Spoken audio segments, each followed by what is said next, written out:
Hi everyone, hope you're doing well from wherever you're watching this channel, depending on your time zone.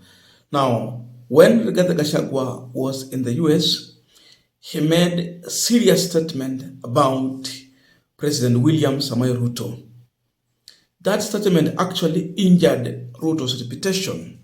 He said that the president had a meeting with a militia group called Al-Shabaab discussing business.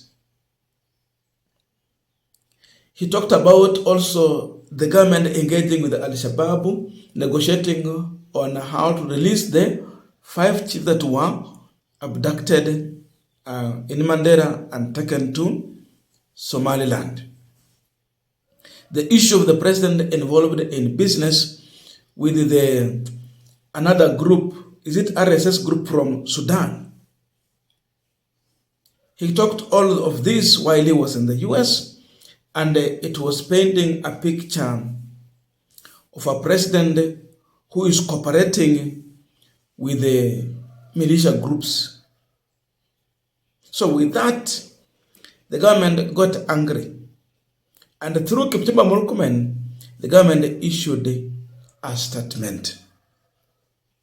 Murkomen gave a warning that once Gachagua is back in this country, he will be forced to write a statement. Why am I using the word forced? He said he is obligated. To be obligated, it means you will be forced, you will be required, you will be constrained, you will be forced to bid, you will be compelled. So Gachagua was coming to write a statement once he landed in this country, according to Kipchumba Murkomen. We are not stupid people. We are looking through.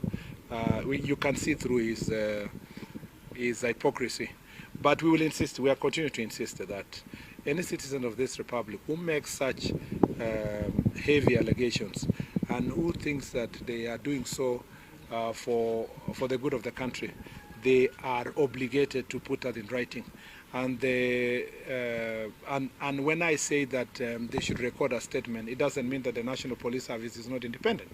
I am just restating what is in the law, that if you have evidence that is related to safety and security of Kenyans, the right place to put it is to take it to the DCI and provide that information so that the people you are mentioning can be investigated and be arrested and be charged.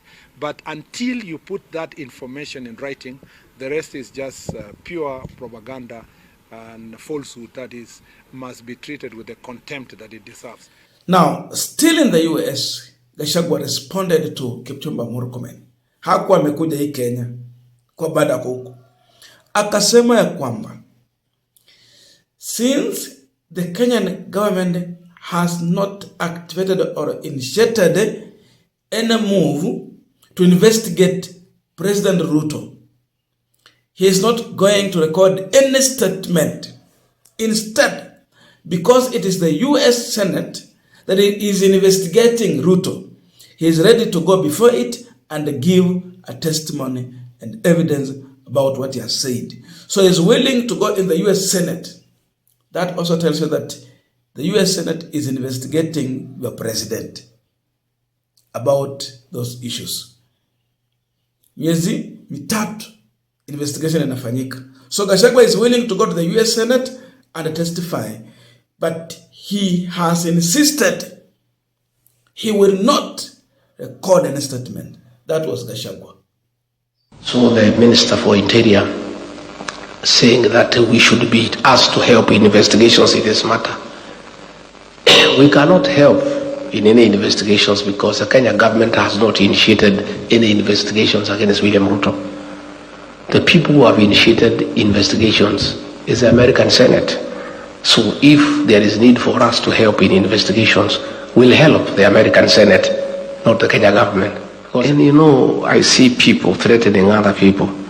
I've seen that fellow called Soprano issuing a lot of threats every day. Oh, mimi ni fire, mimi ni noma. Oh, don't push me around. I want to tell Soprano to take time to read Wallace Soyinka. Now, after that, we saw the government having it stand. Lazima aandike statement. Gachagua naye ako na msimamo yake, siandiki. So what we were expecting is that once Gachagua land in this country, he will booked in to DCI. Na yale maneno mawili Kipchumba alisema yafanyike. Number one, either forced write a statement, if not, checked in a mental facility to check akili yake iko namna gani. We expected one of these two to happen. So, Gachagua is back in this country.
Since Gachagua is back in this country, and he has even gone further to have several public engagement with his supporters, and we are yet to see the police arresting him or forcing him to write a statement, when will he do that? That is the big question on this pipeline. Will this regime go forward to arrest Gachagua, or what have they decided? Before we go deep into that discussion, I have a quick and humble request. For those who are watching this channel and you have not subscribed, please consider subscribing. To our returning subscribers, I must say thank you so much. And again, to all our viewers, please give this video a thumbs up. Thank you so much, and back to our discussion. Now, for those who watched our yesterday analysis, I said that one of the worst things for this regime to do is to arrest Gachagua once they land in this country. They would directly be landing in Gachagua's trap. If they could have attempted to arrest Gachagua, you're just landing in his trap directly. Look on the number of the people that had come to JKIA to receive Gachagua.